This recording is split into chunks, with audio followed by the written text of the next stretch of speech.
नमस्कार, आप देख रहे हैं भास्कर समाचार और मैं अरुण राठी एक बार फिर से आप तमाम दर्शकों का स्वागत करता हूं। भास्कर समाचार की चुनावी यात्रा पहुंची है छपरौली विधानसभा में।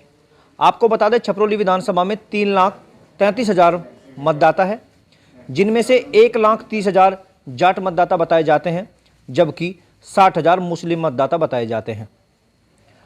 अगर बात करें कांग्रेस की, तो कांग्रेस ने यहाँ से डॉक्टर यूनुस चौधरी को प्रत्याशी बनाया है।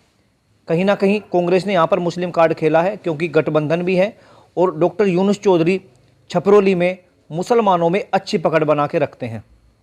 इनका इतिहास रहा है कि जब जब भी डॉक्टर यूनुस चौधरी को छपरौली के मुसलमानों की आवश्यकता पड़ी, उन्होंने इनका बढ़ चढ़ कर साथ दिया। अभी फिलहाल डॉक्टर साहब मेरे साथ मौजूद हैं, जानेंगे इनसे कि इस बार चुनाव में किस तरीके से तैयारियां कर रहे हैं और किस तरीके से अब की बार चुनाव को पार करेंगे। डॉक्टर साहब, आपका बहुत बहुत स्वागत है हमारे। धन्यवाद। मैं आपको एक बात बताना चाहता हूँ। अभी आप बता रहे थे कि छपरौली में मुस्लिम मतदाता जो 60,000 है, तो ये भ्रमित करने वाला सवाल है। जो लोग कहते हैं 60,000 है, और अब की बार मैंने नाम वाइज काउंट किया, क्योंकि मैं जिलाध्यक्ष हूँ, मुझे यहाँ पे लिस्ट आती है मेरे पास में। मैंने तीनों विधानसभाओं की अलग अलग मैंने काउंट की है।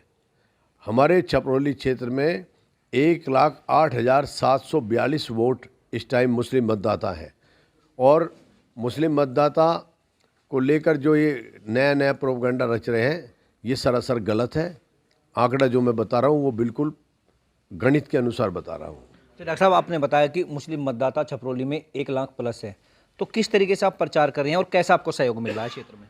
इस क्षेत्र के अंदर एक मुस्लिम मतदाता जो है, उनका ही नहीं मैंने सम्मान किया, उन्हीं की मदद नहीं की, मैंने सभी समाज के लोगों की, जो भी मेरे पास आया, मैंने उनके लिए हमेशा खिदमत की है, उनकी मदद की है।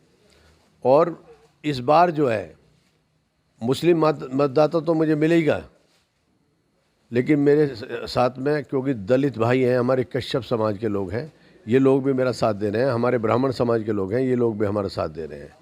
और एक भ्रम फैलाया जा रहा है, गठबंधन के लोगों के द्वारा एक भ्रम फैलाया जा रहा है, जो गलत गणित बता रहे हैं हमारे अल्पसंख्यक भाइयों को। वो बता रहे हैं कि आप यदि गठबंधन को वोट नहीं देंगे तो बीजेपी जीत जाएगी।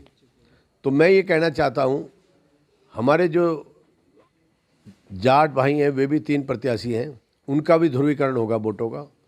और हमारे यहाँ जो है 1,09,000 वोट हैं, और 1,09,000 में अगर इन्होंने 50-60% भी वोट कर दिया तो लगभग कोई 60,000 के करीब इनकी वोट बैठेंगी।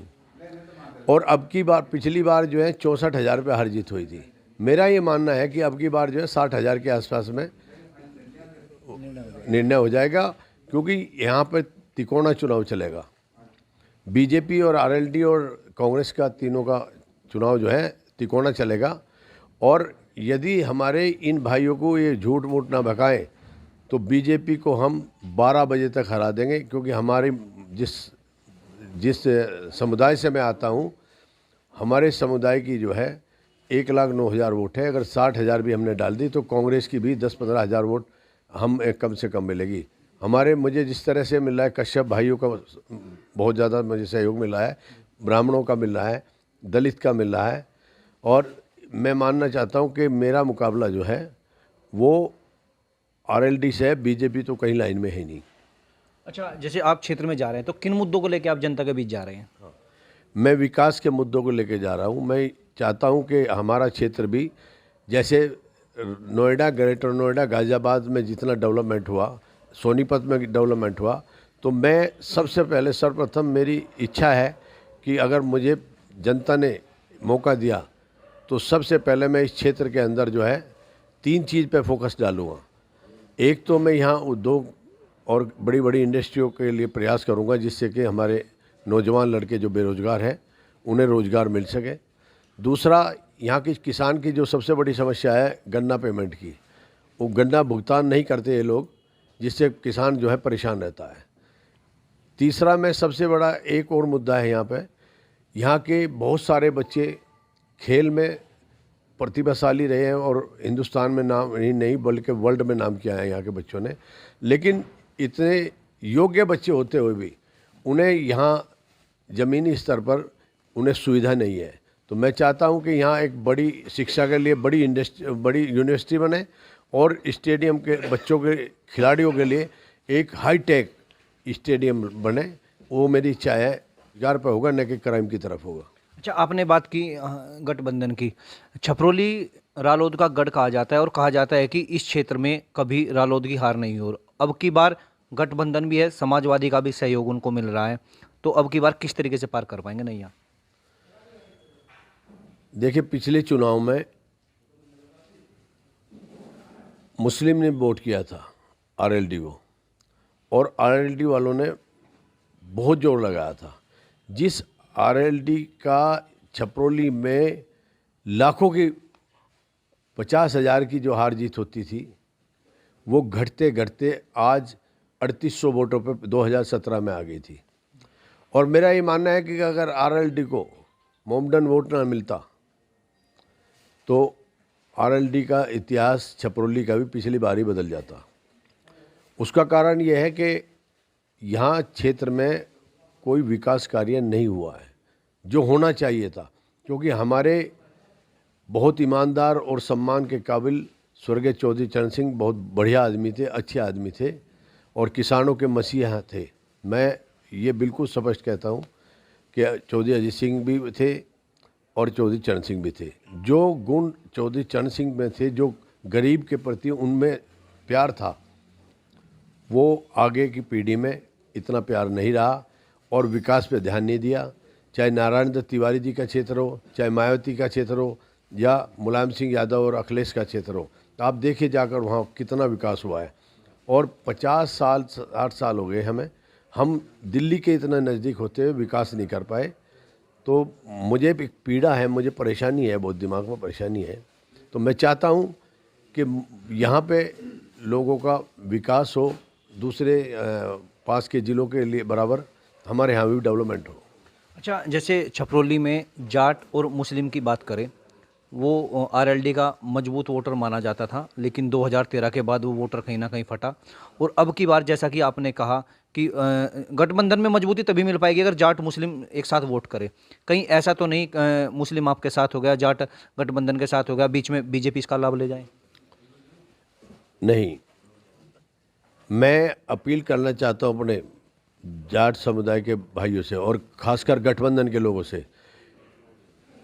हमारे जाटों का भी ध्रुवीकरण होगा और ये लोग प्रयास कर रहे हैं कि हमारे जो मुस्लिम मतदाता है उसमें ध्रुवीकरण करा आरएलडी वाले। तो अगर इन्होंने आरएलडी वालों ने हमारे मुस्लिम मतदाताओं को जो एक डरावना एक ये स्लोगन सुना रहे उन्हें कि यदि आपने गठबंधन को वोट नहीं दिया तो बीजेपी निकल जाएगी, ऐसा नहीं है। वो गणित उल्टा समझा रहे हैं। बल्कि गणित ये है, अगर ये हमारे आरएलडी वाले भाई उन्हें ना बरगलाए, उन्हें ना बहकाए, तो मुस्लिम मतदाता कांग्रेस पार्टी से जिसमें हूँ और प्लस उनके साथ में जो सर्व समाज से हमारी पार्टी में आते हैं, हम लोग कांग्रेस पार्टी बीजेपी को हराएगी। और यदि इन्होंने ध्रुवीकरण कहा, मैं ऐलान करता हूँ, मैं इस बात का चैलेंज देता हूँ, यदि इन्होंने हमारा मुस्लिम मतदाताओं का ध्रुवीकरण किया इन्हें डरा के, तो निश्चित बीजेपी को जीतने का श्रेय केवल गठबंधन को जाएगा। अच्छा, छपरोली से 3 प्रत्याशी है, आप कांग्रेस ने आपको प्रत्याशी बनाया, कहीं ना कहीं मुस्लिम कार्ड खेला है, और वहाँ पे जाट प्रत्याशी 2 है, सहेंद्र रमाला और अजय कुमार। तो 3 प्रत्याशी मजबूती से चुनाव लड़ रहे हैं, तो आप को ही जनता क्यों चुने? जिस प्रकार से सहेंद्र रमाला जी को वोट दिया था सभी लोगों ने और वो बीजेपी में चले गए, और अपनी 5 साल की योजना में उन्होंने एक भी विकास इस क्षेत्र के अंदर नहीं किया। इससे पहले जो भी विधायक रहे यहाँ से, मैं पूछना चाहता हूँ कि एक विकास की चीज़ को डेवलपमेंट यहाँ पर अगर किसी विधायक ने कराया हो पूरे क्षेत्र के अंदर तो मुझे बता दें। क्योंकि कांग्रेस के द्वारा जब तक 89 तक कांग्रेस रही, हम लोग मिसाल दे सकते हैं कि हम लोगों ने यहाँ चीनी मिल लगवाया, रेलवे, टेलीफोन एक्सचेंज, ये कांग्रेस के द्वारा लगाया गया था। इन लोगों ने क्या लगवाया, वो एक चीज़ ये गिनवा के दिखा दे मुझे। क्या? अच्छा, कोई कांग्रेस का दिग्गज नेता क्या यहाँ प्रचार प्रसार के लिए आएगा आपके से? हाँ, आज तय हो जाएगा। मैंने मांग की है श्रीमती प्रियंका गांधी जी की, और जो मुझे लग रहा है कि आज तय हो जाएगा प्रोग्राम, और सचिन पायलट जी की। कई लोग जो हैं हमारा प्रचार करने के लिए क्षेत्र में जो है आने वाले हैं 2-3 दिन में ही, और उनका प्रोग्राम आज फिक्स हो जाएगा। अच्छा, जनता को क्या अपील देना चाहेंगे, मतदाताओं को हमारे चैनल के माध्यम से? मेरी जनता से एक ही अपील है कि आप सब चीज़ को भुलाकर दोनों पार्टियों पे, उसके इतिहास पे, उनके द्वारा किए गए कार्यों पे ध्यान देते हुए, जनता और कैंडिडेट पे भी होते हुए, कैंडिडेट को भी देखे, पार्टी को भी देखे, तब चुने। मैं जनता से अपील करता हूँ, भाइयों, नस्ल को देखकर आप अपना मतदान करिए, क्योंकि एक वोट, एक दिन का वोट पूरे उत्तर प्रदेश की भविष्य को तय करता है। यदि आपने इस बार गलती कर दी तो 5 साल तक फिर भुगतना पड़ेगा।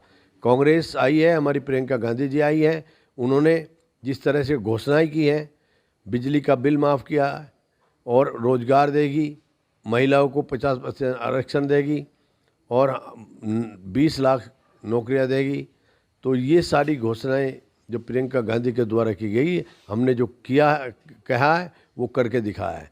आइए, मैं आप सब भाइयों से अपील करता हूं कि दोबारा से कांग्रेस को लाइए और देश में विकास कराइए। शुक्रिया डॉक्टर साहब हमारे साथ जुड़ने के लिए। तो ये थे हमारे साथ छपरोली से कांग्रेस प्रत्याशी डॉक्टर यूनुस चौधरी। आपको बता दें, छपरोली का इतिहास रहा है कि वहाँ से हमेशा आरएलडी मजबूत स्थिति में रही है, आज तक उस किले को कोई नहीं भेद पाया। लेकिन इनका दावा है कि जो समीकरण जाट और मुस्लिम मिलकर आरएलडी के साथ चलता था, वो अब की बार कांग्रेस के साथ खड़ा है और इनको भारी मतों से जीत मिलेगी। यहाँ पर 10 फरवरी को मतदान होना है, ये तो समय ही बताएगा कि जनता किसके पक्ष में मतदान करती है। अरुण राठी, भास्कर समाचार, बागपत।